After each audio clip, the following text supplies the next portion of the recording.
Assalamualaikum. Kita lanjut materi berikutnya, yaitu tentang struktur atom dan sistem periodik unsur. Struktur atom artinya bagaimana susunan atom, bagaimana komponen-komponen dalam atom. Nah, ternyata itu melewati perkembangan yang signifikan. Nah, kita mulai dengan sejarah perkembangan model atom. Itu dimulai dari sekitar 400 tahun sebelum Masehi. Itu ada dua teori, yaitu teori kontinu yang dikemukakan oleh Aristoteles dan teori diskontinu dikemukakan oleh Leucippus dan Demokritos. Kontinu artinya terus-menerus. Artinya kalau suatu benda dibelah menjadi setengah, setengahnya dibelah jadi seperempat. Kalian bayangin aja ya, seperempat dibelah terus. Itu menurut Aristoteles itu selamanya akan bisa dibelah meskipun seberapa kecil ukurannya. Nah, karena bisa dibelah terus menerus, maka teori ini dikenal dengan nama teori kontinu. Sementara ada filsuf yang lain di zaman yang sama, yaitu Leucippus dan Demokritos, mengajukan teori bahwa kalau suatu benda dibelah setengah, dibelah lagi seperempat, seperempatnya dibelah lagi seperlapan, dan seterusnya, maka suatu saat dia akan mencapai ukuran yang nggak bisa dibelah lagi. Atomos, tomos itu dibelah, tidak bisa dibelah lagi saking kecilnya. Nah, karena ada batasnya, maka teori Leucippus dan Demokritos itu dikenal dengan teori diskontinu, artinya tidak terus-menerus. Nah, pada zaman itu Aristoteles lebih top daripada Demokritos. Maka oleh masyarakat di zamannya, pendapat Aristoteles lebih didengar, lebih dipercaya oleh masyarakat dibanding dengan pendapatnya Demokritos. Maka teori kontinulah yang berlaku pada zamannya. Sampai kemudian, Dalton pada tahun 1800-an, 1803, berarti 2200 tahun kemudian, teori tentang atom itu stuck, tidak berubah. Kemudian Dalton mengemukakan teori yang bisa kamu baca di sini. Perhatikan, yang pertama menurut Dalton, bahwa materi tersusun atas partikel terkecil yang tidak bisa dibelah lagi, atomos. Berarti Pak Dalton setuju dengan teorinya Demokritos, teori diskontinu. Dan Pak Dalton membayangkan atom yang nggak bisa dibelah lagi itu bentuknya seperti bola yang pejal. Pejal itu ada isinya seperti gundu, ya, pejal. Kemudian atom-atom penyusun unsur bersifat identik. Kalau misalnya ini karbon, berarti terbentuk atas atom-atom karbon. Nah, atom-atom karbon itu identik. Apa itu identik? Berarti sama bentuk, ukuran, dan sifat-sifatnya. Kalau misalnya ini adalah besi, maka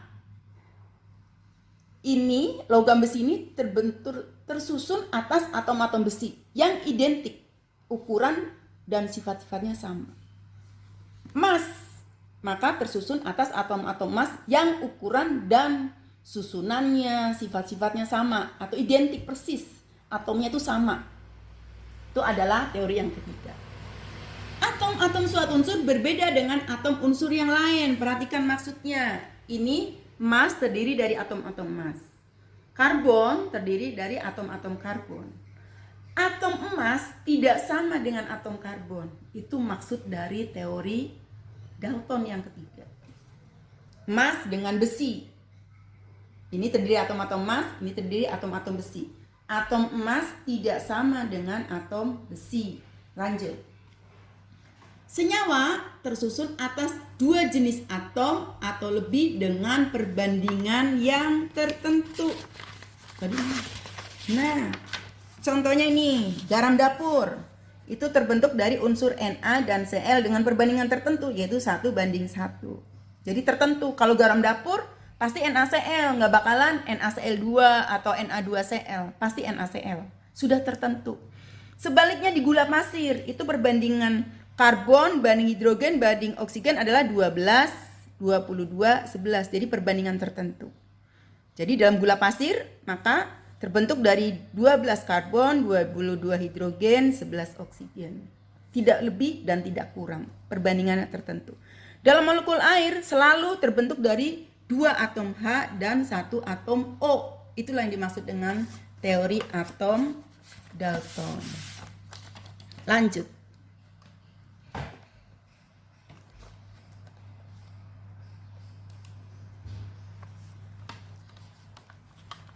Sifat unsur berbeda dengan sifat dalam senyawanya. Misalnya di sini NaCl.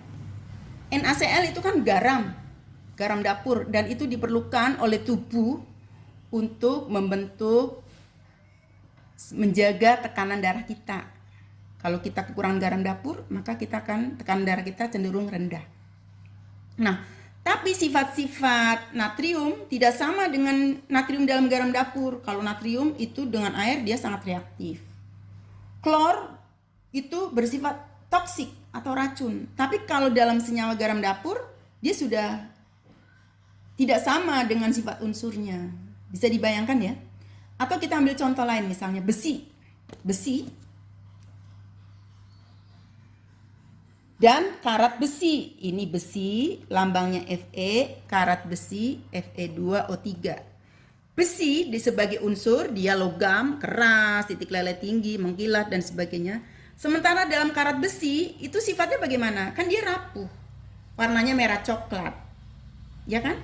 Berarti sifat unsur beda dengan sifatnya dalam senyawa. Itu maksud teori Dalton yang kelima. Yang keenam, reaksi kimia sebetulnya adalah penataan ulang atau rearrangement dari atom-atom yang bereaksi. Misalnya, HCl asam klorida bertemu dengan NaOH, maka dia akan menata ulang menjadi NaCl plus H2O. Jadi seolah-olah ini pisah dulu, ini pisah, H bergandengan dengan OH jadi H2O. Kemudian Na dengan Cl bergandengan jadi NaCl. Jadi menata ulang. Itulah teori atom Dalton. Lanjut. Kemudian kita bahas model atom Thomson, bahwa berdasarkan percobaannya dengan sinar katoda. Perhatikan, jadi Thomson menggunakan percobaan sinar katoda, yaitu ini adalah sumber listrik tegangan tinggi. Kalau sumber listrik pasti ada katode kutub negatif dan anode kutub positif. Maka dari katode akan keluar sinar. Ini adalah layar yang menerima sinar katode ini. Kalau di antara layar dan anoda, ini jadi dia akan menembus anoda, kemudian di sini diberi kutub listrik, ternyata sinar itu dibelokkan mendekati kutub listrik positif. Maka berdasarkan asas fisika bahwa muatan negatif akan tertarik oleh muatan positif. Muatan yang berlawanan, tarik-menarik, muatan yang sejenis, tolak-menolak. Maka Thomson mengambil kesimpulan bahwa katoda itu adalah bermuatan negatif. Nah, sinar yang keluar dari katoda, dan itu didefinisikan sebagai elektron. Karena itu model atom Thomson menyatakan bahwa atom itu bukan sekedar bola yang pejal, tapi di dalamnya ada proton dan elektron yang tercampur secara acak atau disebut dengan teori Rotiki-Smith. Lanjut. Sekarang model atom yang ketiga, yaitu model atom Ernest Rutherford, yaitu percobaannya dengan sinar alfa. Sinar alfa ini dari unsur radioaktif, ini diberi lubang, maka sinar alfa akan keluar lurus. Kemudian di sini ada lempengan emas tipis yang di sekitarnya ada layar seng sulfida ZNS. Nah, kalau gambar ini kita zoom, maka lihat di sini. Ternyata sebagian besar sinar diteruskan. Nah, sinarnya diteruskan, menembus. Maka Rutherford mengambil kesimpulan bahwa sebagian besar atom itu ruangan kosong. Sebagian kecil sinar dibelokkan. Nah, ini dibelokkan. Maka Rutherford mengambil kesimpulan bahwa pada saat sinar alfa melewati lempengan emas tipis, itu mendekati sesuatu yang bermuatan sama. Sinar alfa itu bermuatan positif. Karena dia mendekati yang bermuatan positif sama, maka akhirnya dia dibelokkan, ditolak. Nah, sehingga dia belok. Sebagian kecil dipantulkan ke belakang. Nah, kalau di sini dia, sinarnya bukan menembus emas, tapi balik ke sini, ke layar ini.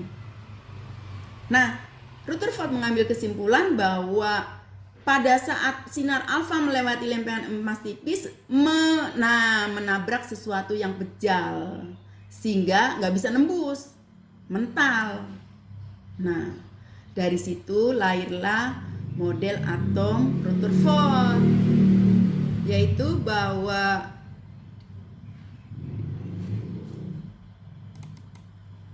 atom terdiri dari inti atom yang bejal sehingga sinar alfa tidak bisa nembus, dan ruangan kosong. Nah, di luarnya adalah elektron yang bergerak, yang selalu bergerak mengelilingi inti yang digambarkannya seperti ini. Ini adalah model atom Rutherford.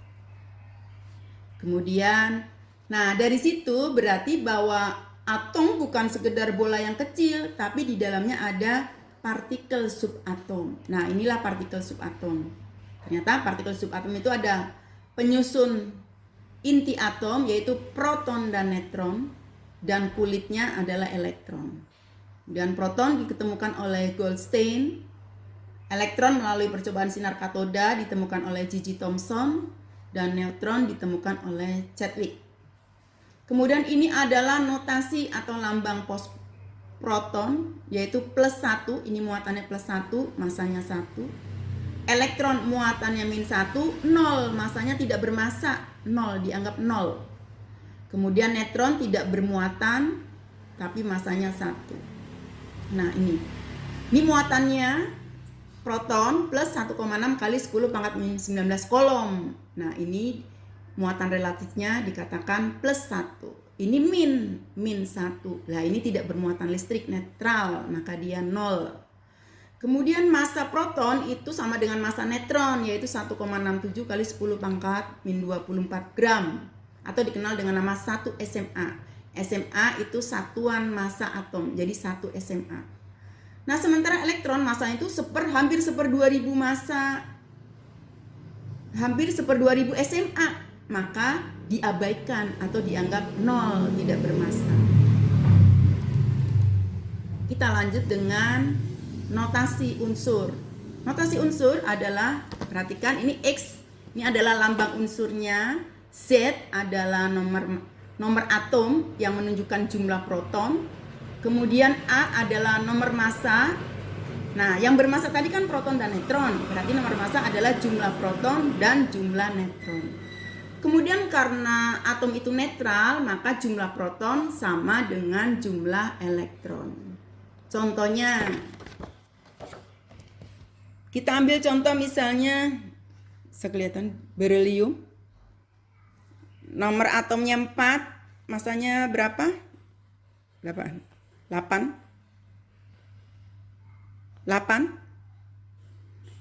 Nah, berarti protonnya 4, ya kan? Elektronnya 4, neutronnya 8 dikurangi 4 juga. Contoh lain misalnya kalium.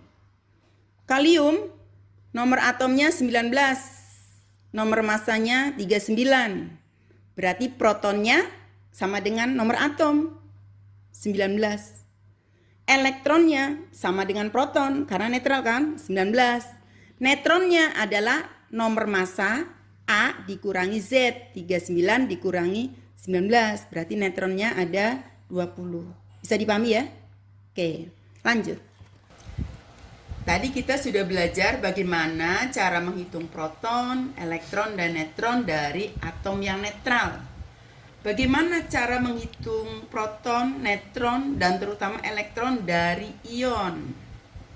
Apa itu ion? Ion didefinisikan sebagai Ion adalah atom atau kumpulan atom yang bermuatan listrik. Bermuatan listrik berarti dia bisa positif atau negatif. Kenapa atom bermuatan listrik atau kenapa atom berubah menjadi ion? Atom akan bermuatan positif, berarti dia akan membentuk ion positif jika melepas elektron. Ibu tulis dengan E aja, lambang elektron. Sebaliknya, suatu atom akan bermuatan negatif, min, jika menangkap elektron. Nah, berapa jumlah elektron yang dilepas atau yang ditangkap, itulah muatan ionnya. Bisa dipahami ya?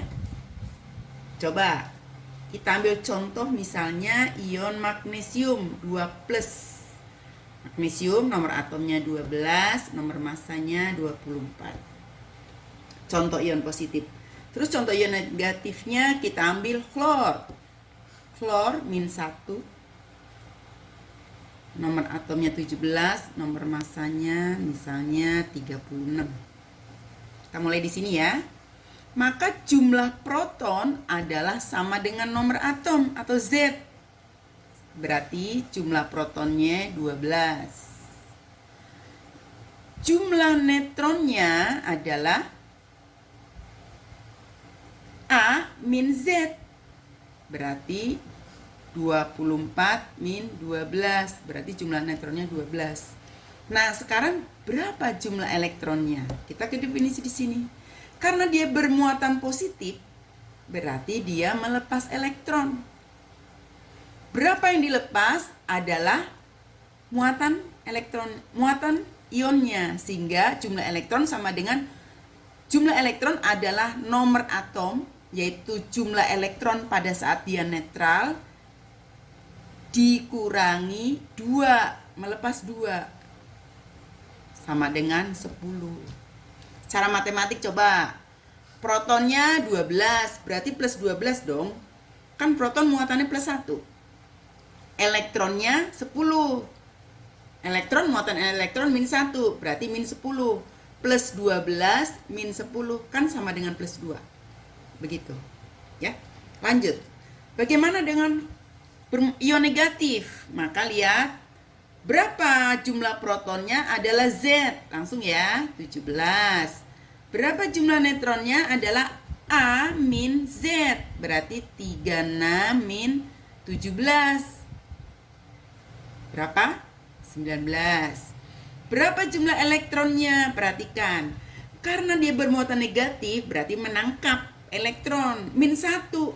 -1 berarti dia menangkap 1. Berarti jumlah elektron adalah jumlah elektron pada saat dia netral, yaitu 17 sama dengan Z atau jumlah protonnya, ditambah dia menangkap 1 elektron menjadi 18. Coba kita hitung secara matematik. Protonnya 17 berarti plus 17. Elektronnya 18 berarti min 18. Plus 17 min 18 min 1. Begitu cara menghitungnya. Bisa dipahami ya? Nah, kalian nanti bisa langsung latihan mengerjakan soal. Assalamualaikum warahmatullahi wabarakatuh.